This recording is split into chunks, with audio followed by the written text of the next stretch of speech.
વડોદરા શહેરના કારેલીબાગ આમ્રપાલી વિસ્તારમાં ધૂળેટીની આગલી રાત્રે બનેલા ચકચારી અકસ્માતમાં સંડોવાયેલા આરોપી એવા રક્ષિત ચોરસિયાને હાઈકોર્ટે જામીન આપતા ચર્ચાનો વિષય બન્યો છે. ગત 13 માર્ચ 2025ની રાત્રે શહેરીજનો ધૂળેટીની તૈયારી કરી રહ્યા હતા. બીજી તરફ નશામાં ચોર રક્ષિત ચોરસિયા તેના મિત્ર પ્રાંશુ સાથે કારમાં નીકળ્યો હતો. સંગમ 4 રસ્તાથી કારેલીબાગ આમ્રપાલી કોમ્પ્લેક્સ પહેલા રક્ષિત ચોરસિયાએ આશરે 140 કિલોમીટરની પ્રતિ કલાકની ઝડપે કાર હંકારી હતી. કારની સ્પીડ વધુ હોવાથી સ્ટીયરિંગ પરનો કાબુ ગુમાવતા રસ્તા પરથી પસાર થઈ રહેલા એક બાદ એક 3 વાહનોને અડફેટમાં લીધા હતા. આ ચકચારી કેસની તપાસમાં કોઈ પણ પ્રકારની કચાશ ન રહી જાય તેનું પોલીસ ખાસ ધ્યાન રાખી રહી હતી. છતાંય ક્યાંક કાચું કપાયું હોવાની ચર્ચાએ જોર પકડ્યું છે. ત્યારે રક્ષિત ચોરસિયાની ધરપકડ બાદ તેના 2 વખત રિમાન્ડ મેળવવામાં આવ્યા હતા. તેની સામે માનવ વધ સહિત એનડીપીએસ એક્ટ હેઠળ પણ ગુનો નોંધવામાં આવ્યો હતો. જ્યુડિશિયલ કસ્ટડીમાં ધકેલાયેલા રક્ષિત ચોરસિયાએ થોડા સમય પહેલા પણ જામીન મેળવવા માટે કોર્ટમાં અરજી કરી હતી.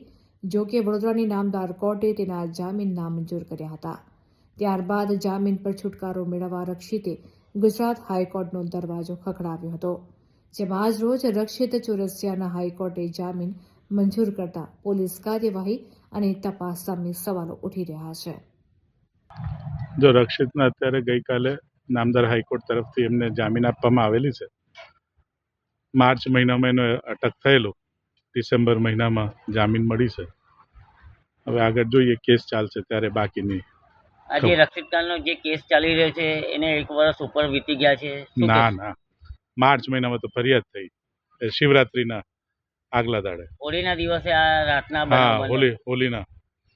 હોલીના અરસાના બનાવ અને ડિસેમ્બરમાં એમને જામીન મળી. હવે આગળ શું કાર્યવાહી થશે અને કઈ રીતની આગળ હવે કેસ ચાલશે આગળ, કેમ કે હજી તો ચાર્જ ફ્રેમ થવાનું બાકી છે.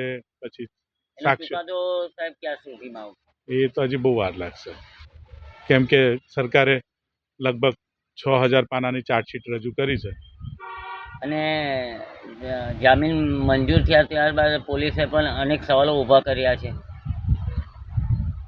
એ તો ખબર નહીં, મારા સુધી હજી કંઈ આવી નથી, પણ કર્યા છે તો જશે આગળ, જે કરવાનું હશે કરશે.